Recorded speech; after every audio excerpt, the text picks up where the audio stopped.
Stuck Inside Minecraft, Book 2, Unofficial Minecraft Isekai Survival Series. Written by Right Blocked. Narrated by Nate Ward. Recap. Michael is a Twitch streamer that was one day transported inside the world of Minecraft. Stuck inside, he had to survive his first night in this brand new world. Using his cunning and Minecraft knowledge, he survived and met Emma and Jack. Emma and Jack led him to Dionysus, who revealed to Michael that he is the chosen one called Steve. To make sure that Michael was the chosen one, Dionysus fought Michael in a battle. Despite losing, Michael never gave up, and Dionysus revealed that unbreakable will is the mark of the chosen one, and thus Michael is indeed the prophesied savior of the world of Minecraft.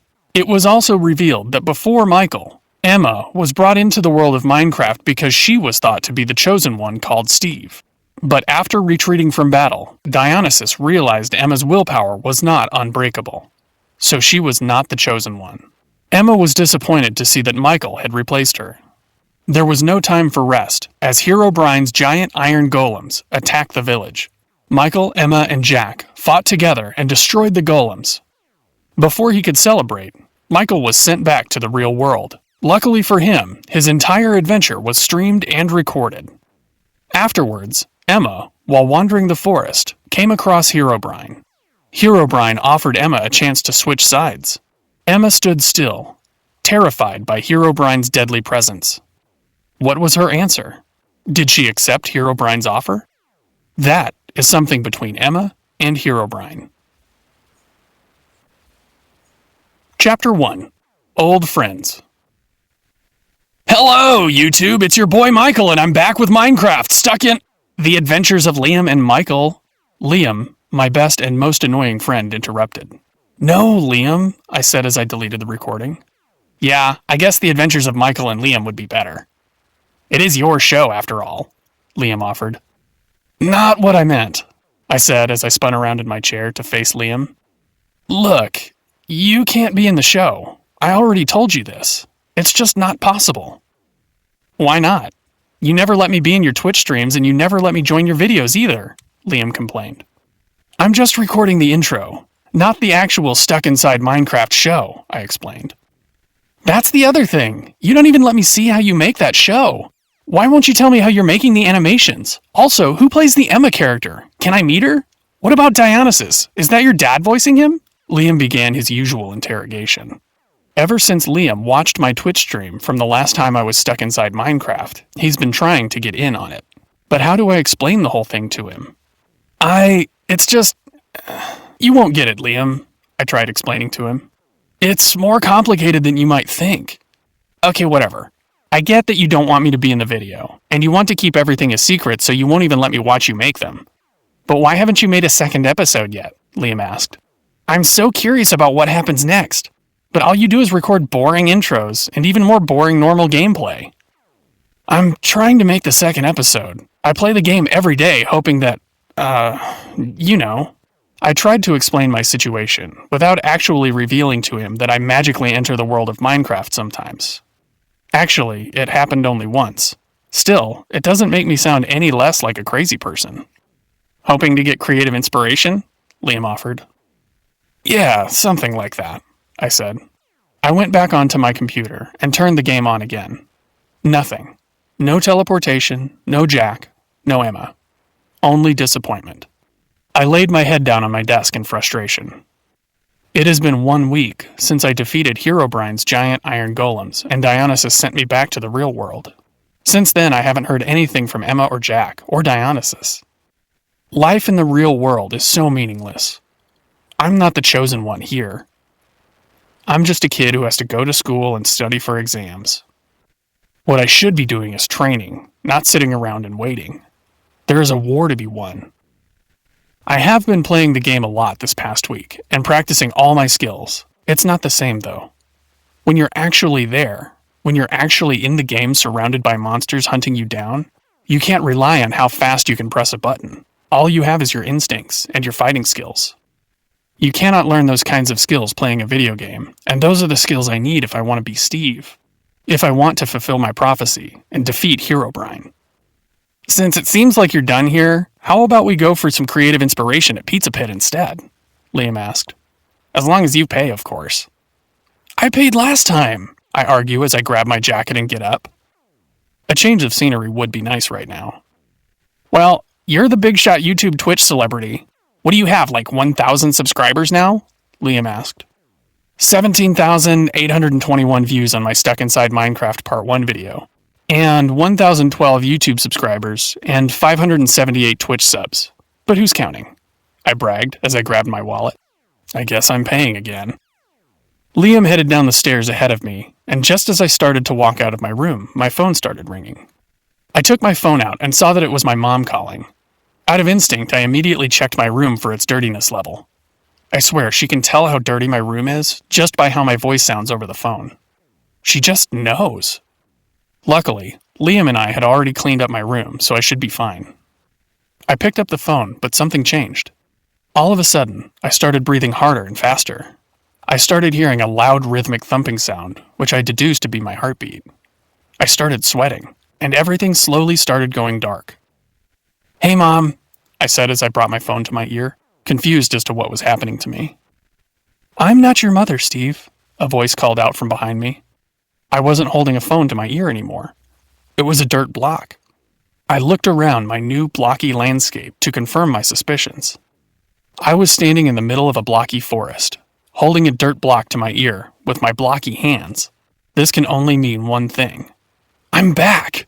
A familiar, blue-haired, black-ribbon girl was standing behind me. Emma. And running right towards me was my favorite tubby villager, Jack. I'm back! Emma, Jack, it's great to see you guys again, I said to them as I wiped off the dirt that I rubbed into my ears. Jack came up to me and gave me a big hug. It's been a long time, bro, Jack said as he squeezed the breath out of me. I missed you, man. I haven't been gone that long, I said as I slipped out of Jack's hug. Besides, I've been waiting every day to come back. Why didn't Dionysus bring me back sooner? He actually wasn't planning on bringing you back until even later. Something about teaching patience. You know how the old man can be. Constantly teaching lessons. Right, Emma? Jack called out to Emma, but she completely ignored him. She was lost in her own thoughts, looking right through us and staring at the tree line behind us, as if something was there. I turned around, but there was nothing but trees. I know Emma's not a big fan of me, but she seemed pretty out of it, as if she was really disappointed that I came back. What's with Emma? I asked Jack. Is she still mad at me because I took her place as Steve? No, she's been like that for a couple days. I don't know what's going on with her, Jack expressed his concern. But we should give her a break. She's been through a lot. You know she hasn't gone back to the realm you two came from since she first came here. Even after she lost her place as the Chosen One, she decided to stay. She's probably just missing home. Wow, she's really been in Minecraft since she first arrived? She didn't even leave for a little bit like I did? I asked. Yeah, she's really dedicated to the cause. She won't rest until the war is over, Jack revealed, almost in admiration. Besides, Emma wants you here. She is one of the reasons Dionysus let you back earlier than he wanted. Emma and I convinced him together. Thanks, Jack. I don't think I could have waited much longer, I said. I'll let Dionysus know that patience is pain. Don't thank us yet, Jack stopped me. We kind of had a pretty selfish reason for bringing you back. What reason? I asked.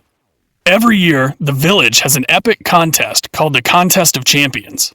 All villager units participate in groups of 3, and the teams that rank the best get all the cool missions. And without you, we're a player short for the contest, Jack explained. A contest? I just got here, and I haven't even trained yet, I said nervously. You're Steve, Jack smirked. Just having you in our team should scare the others into giving up. Chapter 2. The Contest.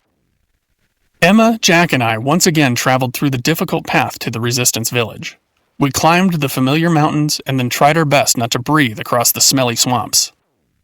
When we finally arrived, I noticed the village seemed a little different than last time. A bit lifeless. Where is everyone? I asked. I don't see a single villager. Oh man, we're late. They already started, Jack sighed. We have to get there before the contest ends, or we'll be stuck with no rank, Emma ordered as she started running to the other end of the village. Jack ran after her, and I ran after him. What's this about rank? I asked Jack as I caught up to him. The contest of champions decides your rank in the army.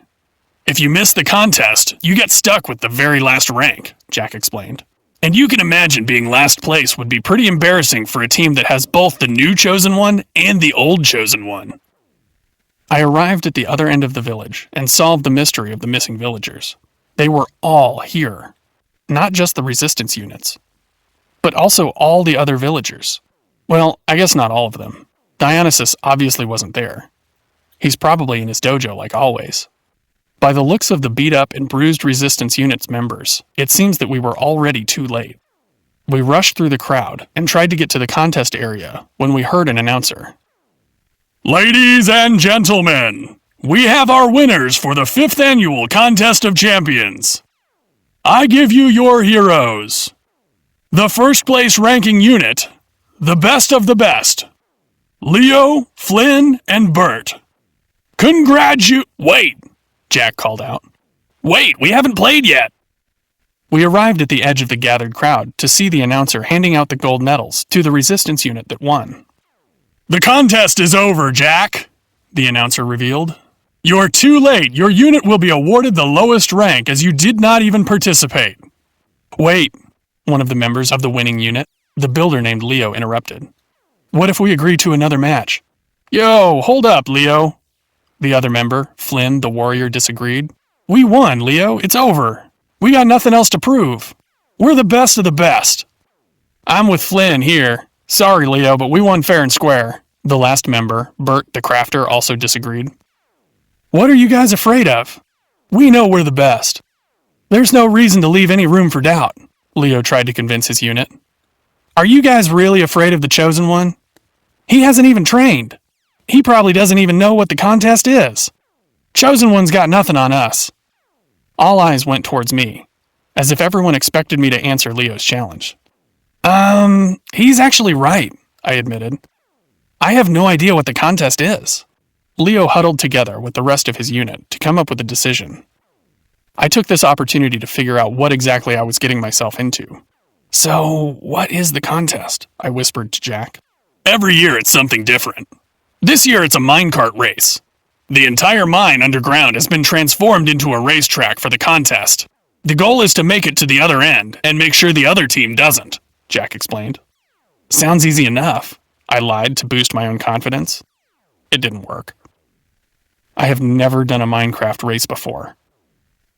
Leo and his unit came back with a verdict. We have decided. We will do one more round, Leo announced. Let us all see what our Chosen One is made of. Woohoo! Jack cheered along with the rest of the crowd. Why are you getting so excited? We're about to get our butts kicked. Emma finally spoke up. Leo wouldn't have agreed to this unless he was sure he could win again. He's already run the course. He knows the path. He just wants to embarrass us. Leo is the best builder I know.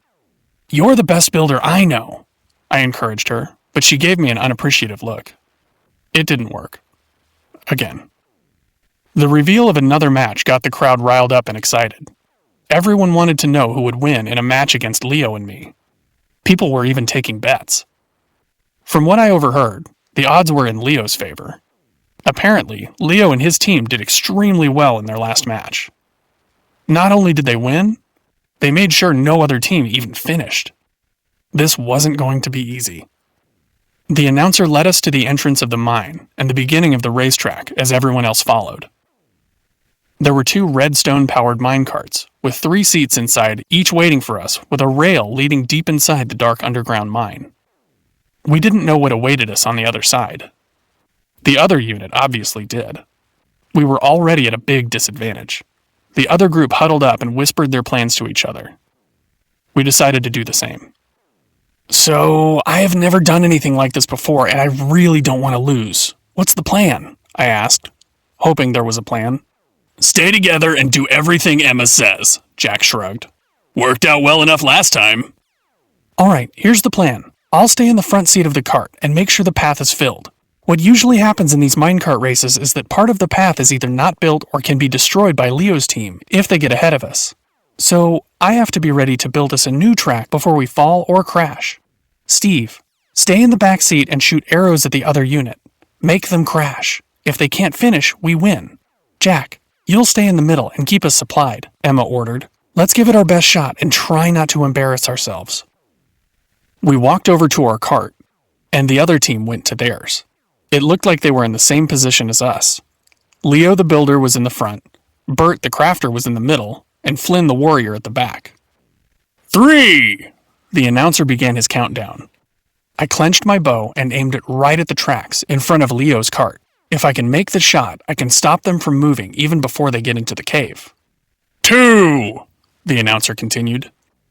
Leo looked over at our unit and his eyes met mine. He smirked at me with a confident gusto and winked. He didn't even look a little bit worried. 1! The announcer flipped a lever in front of him as the crowd wildly roared. I pushed my bowstring back and released the strain of rope. The piercing arrow flew out and headed straight for the tracks in front of Leo's cart as we started moving. Leo kept his eyes intently set towards the cave entrance as he held a torch in one hand. With his other hand, he caught my arrow mid-air and snapped it in half without even looking back. As I looked on in disbelief, our carts rushed inside the cave. Within seconds, the light behind us disappeared in the overwhelming darkness of the cave. There was complete darkness.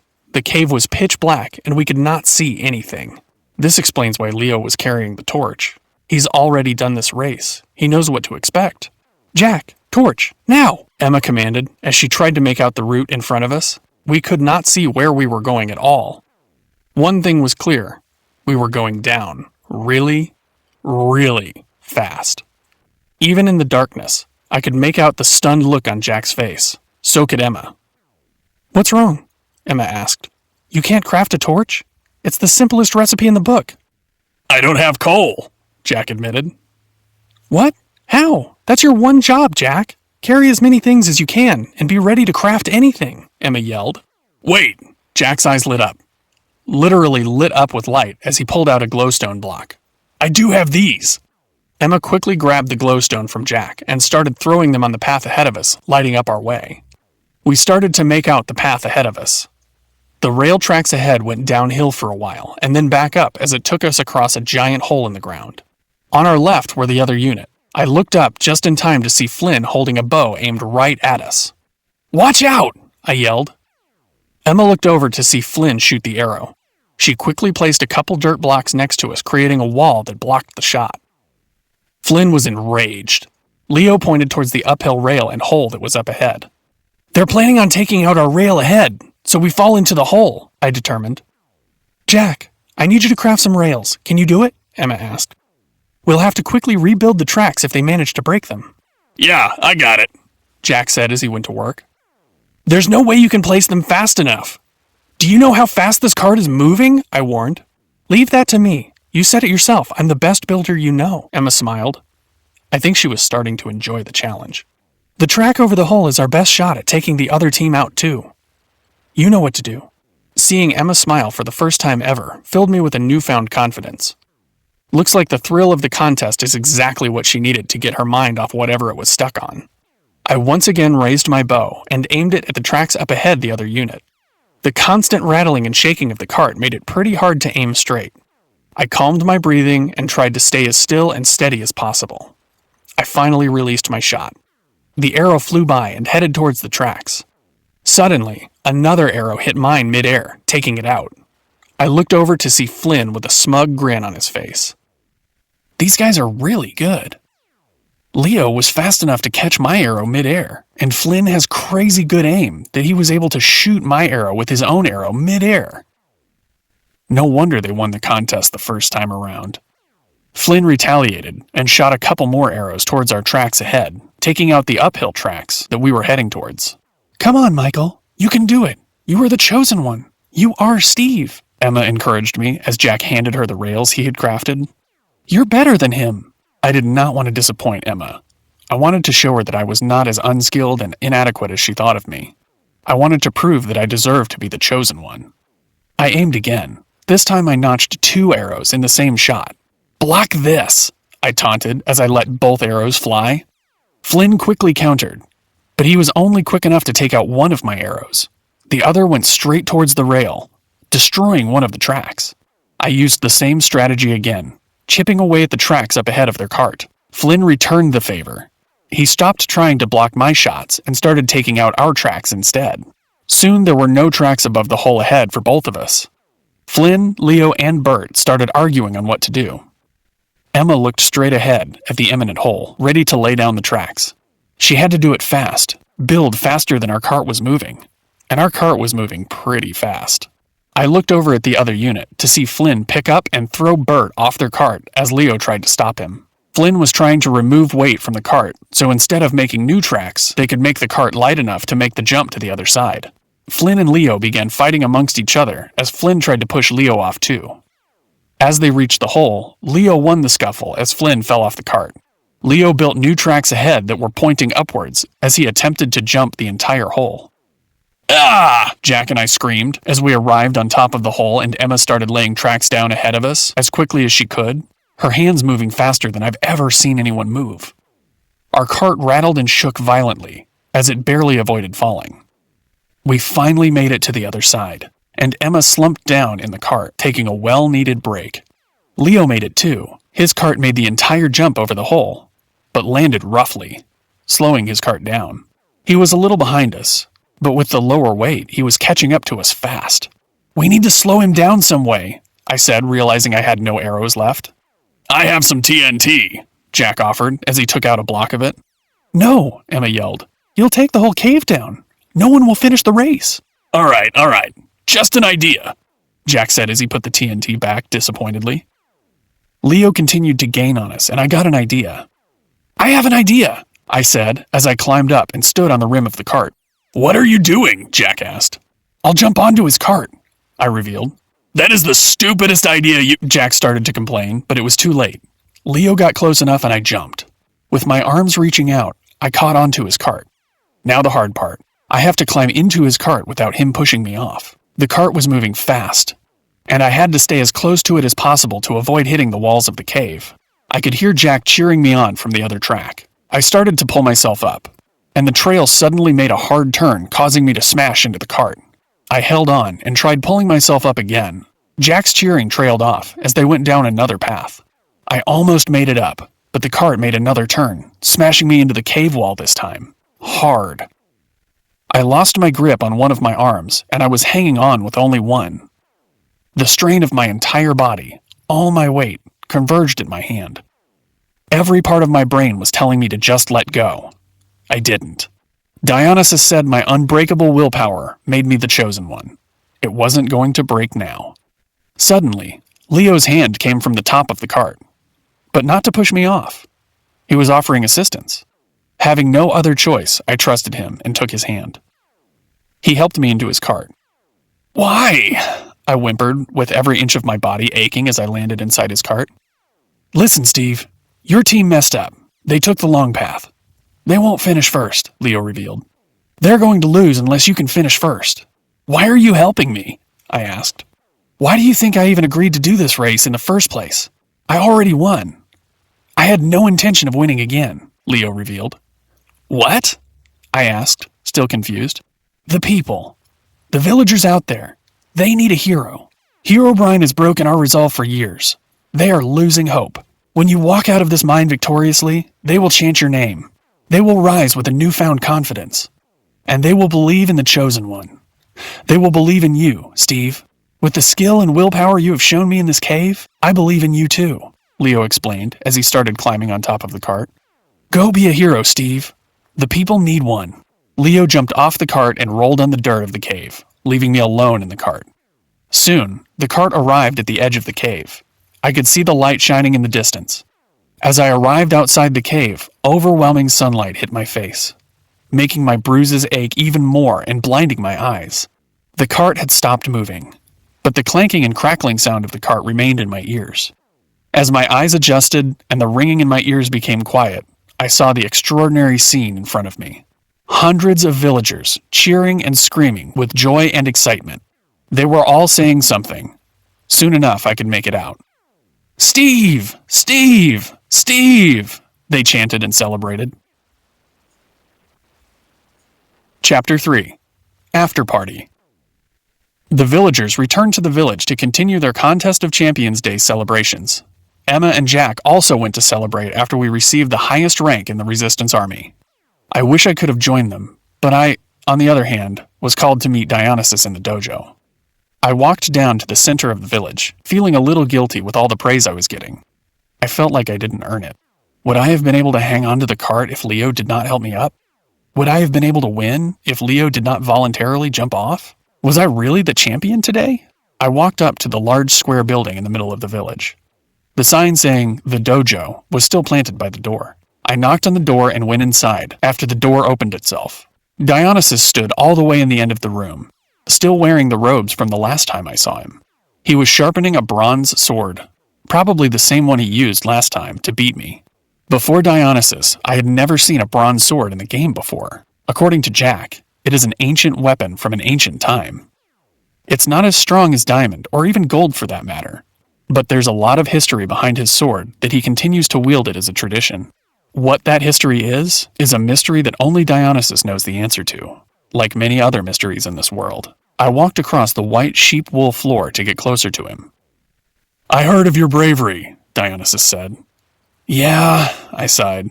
"What's wrong?" Dionysus asked, sensing my hesitance. "You don't know what happened in that cave," I started to say. "It does not matter what occurred inside the cave, Michael. What matters is what happened outside. What matters are the consequences. The people, they are ready to fight alongside you. You have given them hope. That's what matters," Dionysus explained. "The energy in the village, the people haven't been this excited in a while." "I guess so," I said, still unconvinced. "Now go out there and enjoy the celebrations. You have a long day of training ahead of you tomorrow," Dionysus said, as he walked up to the door of the dojo and held it open for me.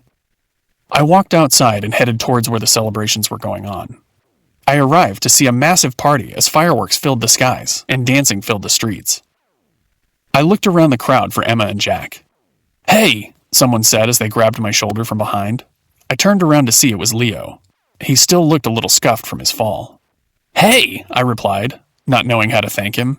"Don't beat yourself up over it. You earned this," he said, realizing what I was upset about. "Yeah, I get it. Dionysus explained what my so-called victory means to the people," I replied. "He is a smart man. What are you looking for down here anyway?" Leo asked. "I'm looking for my friends, Jack and Emma. Seen them around?" I asked him as I looked around the crowd. "Oh yeah, Jack is taking advantage of his newfound popularity and hitting on the girls by the fireworks," Leo laughed. "As for Emma, the last I saw her was when she was headed towards the woods." I thought about who to go to and decided on Emma. Right now, I just wanted to get away from the party. "Do me a favor," Leo called out to me as I started walking towards the woods. "Keep an eye on Emma, will you? She's been acting strange recently." I nodded and went on my way. The woods were strangely quiet, and I felt a sudden chill as I entered. I could even see my breath forming into fog in the cold air. I kept going deeper into the woods looking for Emma. Even the loud celebrations of the villagers faded away as I kept walking. Soon enough, I found Emma sitting on a patch of grass, looking at the muted fireworks in the sky. I started walking up to her and stepped on a stick. The crack of the stick broke the deafening silence of the woods as Emma quickly turned around. She looked startled and was holding her sword, ready to strike. "Whoa, it's just me. It's okay," I quickly said as I raised my hands. "Sorry," Emma apologized.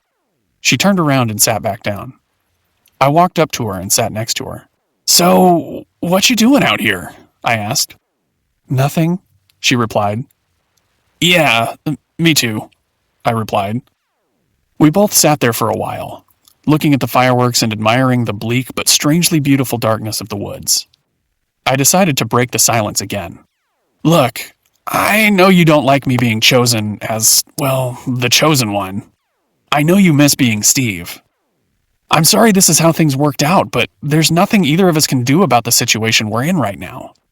I just want you to know that all I want is for you to feel proud of me," I admitted. Emma did not reply. She just stared blankly into the woods. I sighed and stood back up and started to head back. "Michael," she stopped me. You weren't that bad today," she admitted. I looked back to see her smiling back at me. "You know, I think things are going to work out pretty well for us." I smiled back and waved goodbye for now. I was tired, and it had been a long day. I headed back out to the village and decided to spend the night at the village inn. Chapter 4. Unchosen Ones. A giant log, held together by ropes, was swinging right towards me like a pirate ship ride in an amusement park. I quickly ducked as it swooshed by right on top of me. I got back up as soon as I could and kept running forward. I almost made it to the end, but when I saw the shadow of the log looming behind me, I once again ducked to the ground. This time I waited for it to come back around and once again go behind me before I got back up. I started running the final stretch to the finish line when another log came out of nowhere, moving sideways. Before I could see it in the corner of my eyes and react, it smacked me straight on my head and pushed me off the bridge I was running on. I fell a total of 10 feet onto the hard stone blocks below. Ow! I whined as a headache pierced through my head. A piece of pork chop slapped me on my face. I looked up to see the culprit, Emma. Totally uncalled for, I said as I sat back up and ate the pork chop, my bruises starting to disappear along with my headache. Because Herobrine totally wants a fair fight, Emma mocked. You have to learn to rely on your instincts, not just on what you can see. Didn't you feel the wind as the log moved towards you? Rely on all your senses. So glad I decided to be a crafter instead of a warrior. I, for one, don't enjoy getting my head smacked with tree trunks, Jack chipped in. Emma and Jack have been helping me train in the warrior obstacle courses. The courses were hard enough, but Emma built them to make them even harder. Something about the chosen one needing extra challenge? But it's okay. I'm up to it. I got back up to attempt the obstacle course again when a loud bell rung through the town. The warning bell! Herobrine's army is back! I exclaimed as I rose my sword and ran towards the front of the village while yelling my battle cry. Yeah! Slow down, cowboy! Emma yelled out. The bell only rang once. That means Dionysus wants a meeting with every resistance soldier. No one's attacking. Oh, I said as I put my sword back, embarrassed. We walked toward the center of the village and arrived at the dojo. All the soldiers were already here, waiting for Dionysus to arrive. The soldiers were organized by rank, so we pushed our way to the front. We stood ahead of Leo and his team. What's this about? I asked him. Something's really bad, Leo said. The last time he called a meeting like this with everyone was when Herobrine found the location of one of our hidden bases and wiped out the entire army there. Before I could say anything, the doors to the dojo opened up. Dionysus stayed inside but stood right at the edge of the door. There is a traitor among us, Dionysus announced with anger flowing through his voice. Whispers and mumbling filled the crowd. The Ender Pearls, the magical artifacts that allows us to bring heroes into our realm. Herobrine has been given information on how it was crafted. Only the people of this village know of the pearl's existence. We have been betrayed by one of us. If he gains access to the pearl, he will gain unfathomable power, Dionysus explained. The crowd grew silent as everyone started looking at each other uncomfortably. One of us is a traitor. To craft the magical Ender Pearl, he will need to go to the ancient Enderman stronghold. It is only there that the Ender Pearls can be crafted, Dionysus revealed. We can't let him craft the pearl. We must reach the stronghold first and destroy the crafting workshop at the center of it. We won't let him! We'll take down that stronghold! Someone from one of the other units shouted out as others cheered. Herobrine knows we will try to stop him, and he might use that against us and attack the village while our soldiers attack the stronghold. I have decided that we can only spare one unit to make sure our village is also well protected. We will send in our very best. Leo, you and your unit are to destroy the stronghold. Prepare for the journey and meet me when you're ready, Dionysus revealed. Dionysus went back inside the dojo. Everyone else stood surprised, not only at the revelation of a traitor amongst us, but also at Dionysus's choosing Leo's unit over ours. Why didn't he pick us? I asked the question everyone had on their mind. You want to know why? Flynn said as he walked up to us. There's only one person who can be the traitor. Don't start anything, Flynn, Jack warned. Emma, Flynn revealed as everyone gasped. She lost her title as the Chosen One, and guess what? She used it to be the Ender Pearl carrier till the new Steve got it. She knows more about it than anyone else, you traitor. Flynn pushed Emma back. She was caught off guard and fell to the ground. I immediately socked Flynn right in his face, bringing him to the ground as well. Flynn grabbed my feet and pulled me down and quickly climbed on top of me and started hammering away at my face with his fists. I raised my hands to block him. Leo ran up to us and kneed Flynn on his face, knocking him right out cold. "I'll take care of Flynn. Get her out of here," Leo warned as he looked at the other units who were starting to get doubts about Emma. Emma just stood stunned and didn't move. I grabbed her hand and pulled her along with me as Jack followed. We pushed through the other soldiers and made our way to the village inn. We arrived in my room at the inn and went inside. "You don't think people actually believe that maniac Flynn, right?" Jack asked as he looked out the window worried. "We need to sort this out with Dionysus. We need to figure out why he really didn't pick us," I determined. "He'll clear all of this up for us." "Do you have any ideas, Emma?" Jack asked. Emma was still stunned and remained quiet. "I'll go talk with Dionysus. Watch over her and don't let the others in." I left the room and headed back to the center of the village. As I arrived, I got stopped by another one of Leo's team. "Where is she?" Bert asked. He had a couple other villagers with him, all armed and ready to fight. "She's not the traitor," I replied. "Someone is, and guess what? She's the most likely suspect. At least till we figure things out, we need to keep her prisoner," Bert explained. "Get out of my way, Bert," I ordered, and Bert reluctantly obliged. The rest of them moved aside too, letting me pass. "Ask yourself something, Steve. How much do you trust her?" he yelled at me as I kept going towards the center. "How well do you know her?" I arrived at the dojo, but the door was locked. I knocked on the door and waited. No response. "I know you're in there, Dionysus. It's not like you can go anywhere else. Open up," I demanded. The door finally opened and I walked inside. "What's going on? Do you know they are hunting her outside?" I revealed to him. "You need to clear things up before someone gets hurt or worse." "Calm down, Michael. I know you are confused.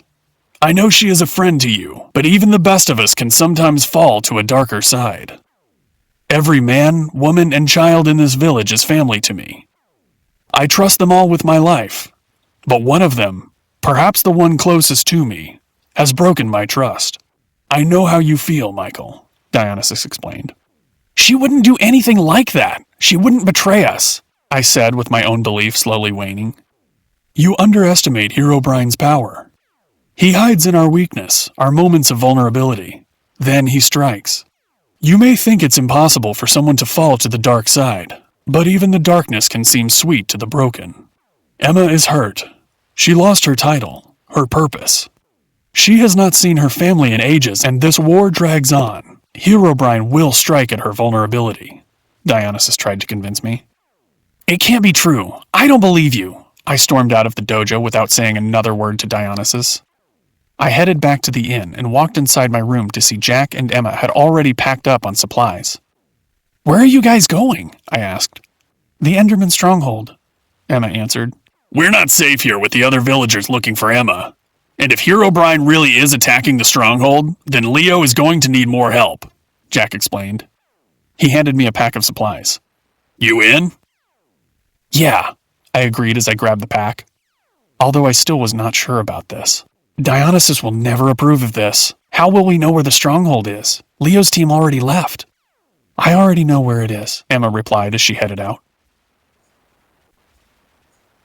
Chapter 5. The Stronghold. Our path to the stronghold was largely quiet. Even though we all had each other's trust, you could tell there was doubt within all of us, and no one wanted to discuss it. Soon, the Enderman stronghold came into view. "Blood," Jack pointed out. There was a trail of blood heading inside the stronghold. We quickly ran over to the stronghold entrance and ran inside. The trail of blood led us to a lifeless Bert. "We're too late!" Jack cried. "Bert's down!" This was recent, I noticed. Whoever did this, they're still in the stronghold. I raised the diamond sword that Dionysus gave me when I first met him.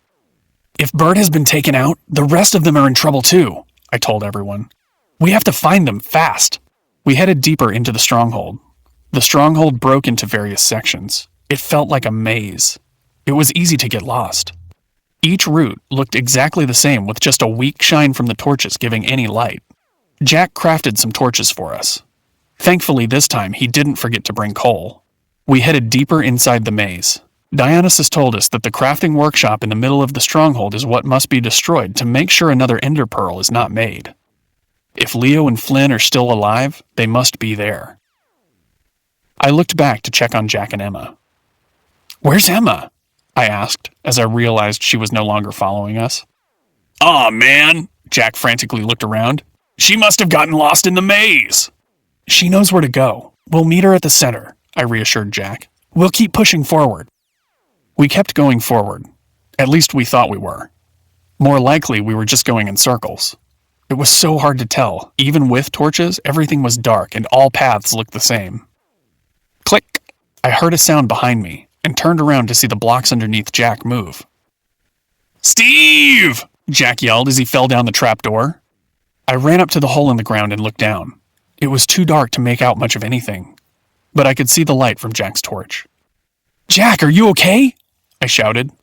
"Nothing a pork chop can't fix," Jack replied. "Get to the center and find the rest of Leo's team. I'll find my way out of here." Jack threw up some TNT he had crafted. "You have to destroy the crafting room at the center, Michael. Be careful," Jack warned me. I kept going on the way I thought was the front. Just me now. Great.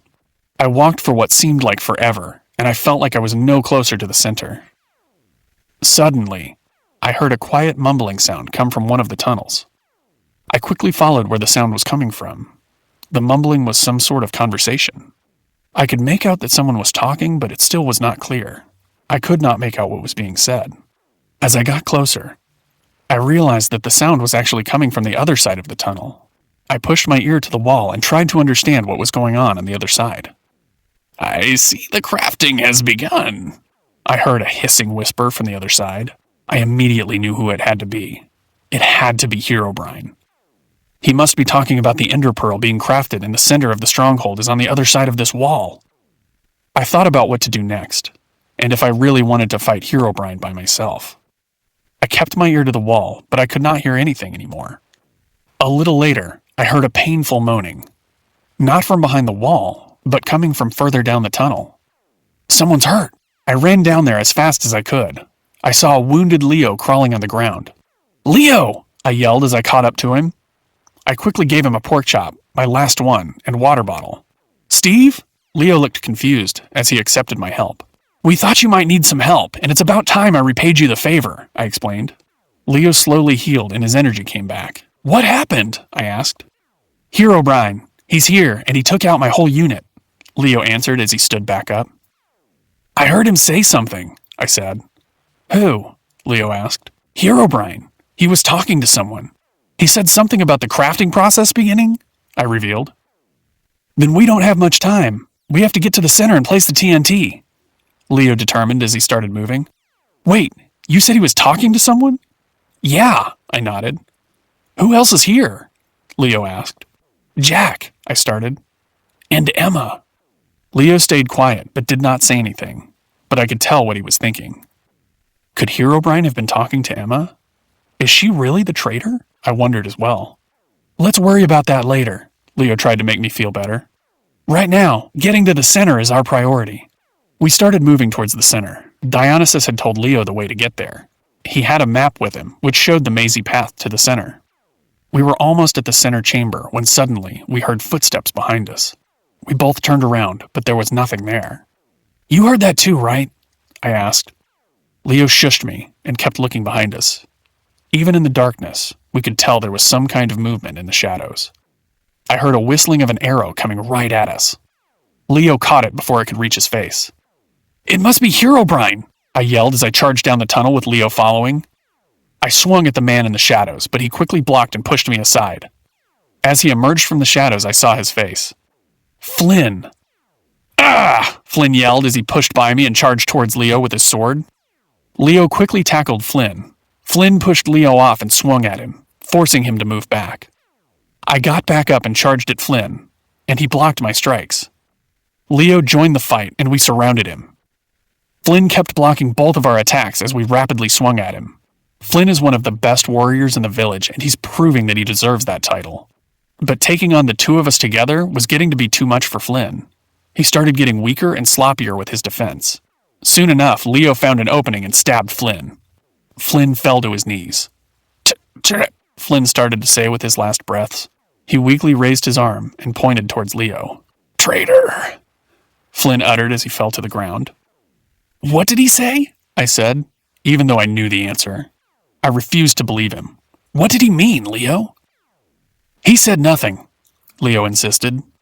I thought you said Flynn and Bert were already gone, that Herobrine took them down, I remembered. Leo ignored me and started running towards the center chamber, and I ran after him. I was confused and shocked. I could not believe it. Leo was the traitor, and I just helped him take down Flynn. Leo reached and ran into the chamber, and I ran inside after him too. In my hurry, I didn't notice that Leo was standing right at the edge of the door. As soon as I ran inside, he hit me from the back and knocked me down. Just stay down, Steve, Leo said as he headed towards a pedestal, which held an ender pearl similar to the one that I carry. The crafting is finished, Leo watched and admired the pearl. I don't understand. You weren't even in the room when I heard Herobrine, I asked as I coughed in pain. I was in the room. Flynn saw me and we started to fight. The fight continued into the hallway you were in. Flynn stabbed me and went to destroy the chamber. Thankfully, you came by and saved my life, and then helped me finish off Flynn, Leo explained as a sly smile grew on his face. I couldn't have done it without you. I'm glad I was able to gain your trust. Why? I asked as I tried to get back up. Why would you betray everyone? I thought you cared about the village. You won't understand, Steve. Not yet, Leo said as he grabbed the ender pearl. Dionysus is a fool. He's dragging on a war that he can't win. He doesn't care about any of us, sacrificing innocents for no reason at all. This war has nothing to do with us. If we just give Herobrine what he wants, he will spare all of us. I am not a traitor. I'm trying to save everyone. Sacrificing innocents? What about Bert and Flynn? Aren't you doing the same thing? I coughed as I stood back up and equipped the TNT from my pocket. A few lives to save the many. Trust me, Steve. Herobrine will finish this war and there will finally be peace in the realm again, Leo explained as he turned around. I quickly started placing as many TNT blocks as I can as Leo walked up to me. What are you doing, Steve? Leo said. This is so hopeless. I ignored him and kept placing the TNT blocks. I must destroy the room and take Leo and the pearl out. I kept placing the blocks and did not even realize Leo was approaching me. He stabbed his sword right into my chest. I fell to my knees and I screamed in agony. Everything started going dark. I'm sorry, Steve. I never wished for so many to die. Leo's voice trailed off and everything started to get hushed, as if I was drowning underwater. Every breath became a struggle for survival. Leo walked up to the TNT and started building a redstone wire trail from the TNT blocks to go outside of the chamber. Don't worry. Now that I have the pearl, Herobrine doesn't need the chamber anymore. I'll destroy it and everything will be over for you soon, Leo told me. Leo went outside of the chamber, through a hidden door while continuing his wire trail. There was something outside. I could barely make it out. What are you doing? I heard Emma say from outside the chamber. Emma, she's outside, I realized. I tried to move my mouth and scream, but I couldn't move my mouth at all. Finishing the mission. I'm destroying the chamber, before Herobrine can craft the ender pearl, Leo lied. Have you seen Michael? Jack asked. No, Leo lied again. I have to stop him. I wanted to go outside, but everything hurt too much. Leo's sword was still in my chest, and I could feel its stabbing pain with every bit of movement. My ribs throbbed in pain, and my legs would not move. But I started to drag myself towards the door. Help, I whispered. The sound of my voice was barely audible to even me. I have to stop him. I tried to use every last bit of energy left in me to scream. Help, I yelled. What was that? I heard Emma and Jack say. Jack and Emma ran inside the chamber to see me lying on the ground. Leo, stop him. He has the pearl. I tried to explain. Don't let him get away. Just then, we heard the crackling of the redstone trail Leo had made. He had already triggered it.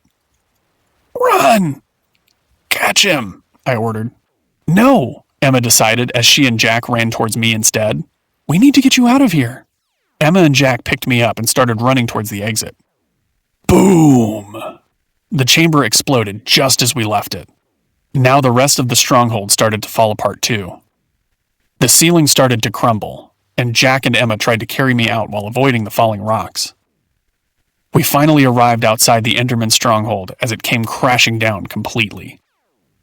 All three of us looked around for any sign of Leo, but we were too late. He was nowhere to be seen. Emma and Jack placed me on the ground as Emma ran up ahead to look for Leo, and Jack ran off to look for a pig to make me some pork chops. Jack was luckier. Chapter 6. Consequences. After healing from the pork chops, we arrived back at the village the next day. We went straight to the dojo to talk to Dionysus. How do we tell him that we failed and Herobrine has the Ender Pearl now? I asked the others. Let me handle it, Emma said as she walked up to the door. You guys wait out here. We were waiting outside for a while as Emma was talking to Dionysus inside. According to all the yelling sounds, things were not going too well for her. Soon the door of the dojo opened and Dionysus called me inside. I walked inside to see that Emma was nowhere in sight. There was only one door in the dojo. There were no other ways out. After a brief moment of confusion, I figured out what must have happened. Emma, where is she? I asked. You know where she is, Dionysus replied. You sent her back, didn't you? How could you? All she ever wanted was to serve you and fight for our cause. She sacrificed everything for you. You don't know what happened in that stronghold, I exclaimed. I had to send her back, permanently. She has failed me too many times. She's never coming back. It does not matter what happened in the stronghold. What matters are the consequences. I warned you of the dangers of the Ender Pearl. I told you Herobrine could not get his hands on it, but she chose to... Dionysus started, but trailed off, not knowing how to end his sentence. Chose to save me? I finished for him. You're exactly like Leo said you were. You don't care about any of us. I hate you, Dionysus. I hate you. What are you yelling at me about? My mom asked on the other end of the phone. I just called to check on you. I was back in the real world. Back in my room. Sorry, Mom. I'll call you back, I said as I hung up on her. I sat back down in my computer chair. Emma was banished forever, and everything she worked for was gone. All because of me. I am never going to see her again, and I'll never get a chance to apologize for not trusting her. Liam walked back upstairs and knocked on my door.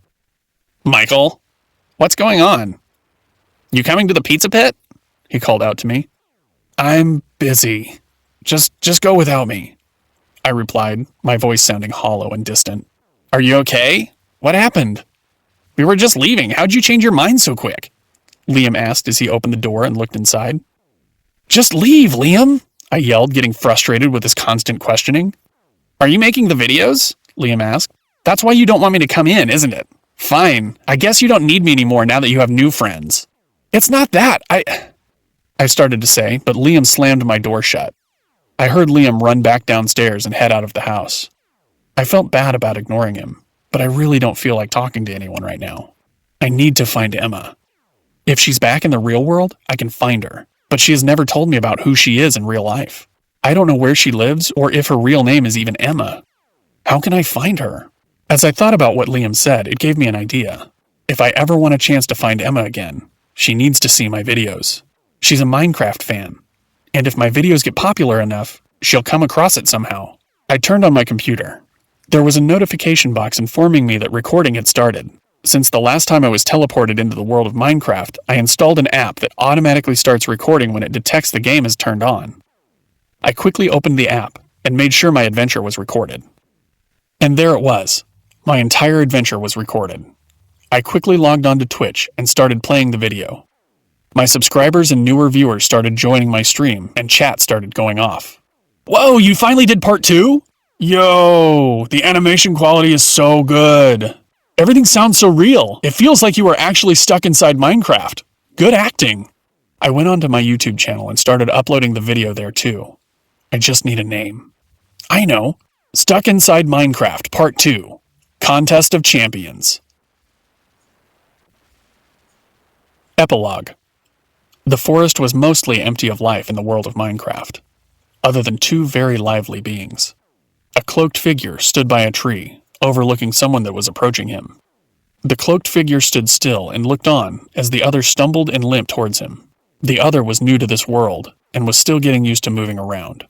The cloaked figure removed his hood to reveal his eyes that glowed white like the clouds in the sky. The other, who now stood in front of him, marveled at the man's appearance. You know who I am? Hissed the cloak man. My name is Herobrine, and I have called you here to this realm to fight for me, to be my chosen one. Do you accept? Herobrine stretched his hand forward as the other curiously looked out at what he was holding. There was a pearl, an ender pearl, which could be seen in the curves of the man's fist. The other's hand stretched forward as well, below the hand of Herobrine. Yes, the other accepted. Herobrine opened his fist, letting the pearl plop onto the hand of the other.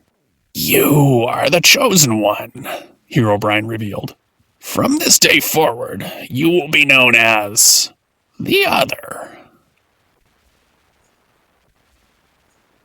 Book 3. Michael has been training hard since his last adventure as he prepares for his final fight against Herobrine. That's not the only thing he is preparing for, as Michael also plans his revenge against Dionysus. New friendships will be formed, and old friendships will end in this exciting penultimate chapter to the thrilling Stuck Inside Minecraft series. Who will win in the rematch you all have been waiting for? Dionysus versus Steve. Who is Herobrine's chosen one, so far only known as the Other? What monsters lie beneath the deadly waters which our heroes must brave through? All will be revealed in this action-packed installment, Stuck Inside Minecraft 3, Rage of the Sea. This has been Stuck Inside Minecraft, Book 2, Unofficial Minecraft Isekai Survival Series. Written by Right Blocked. Narrated by Nate Ward. Copyright 2020 by Right Blocked. Production copyright by Right Blocked.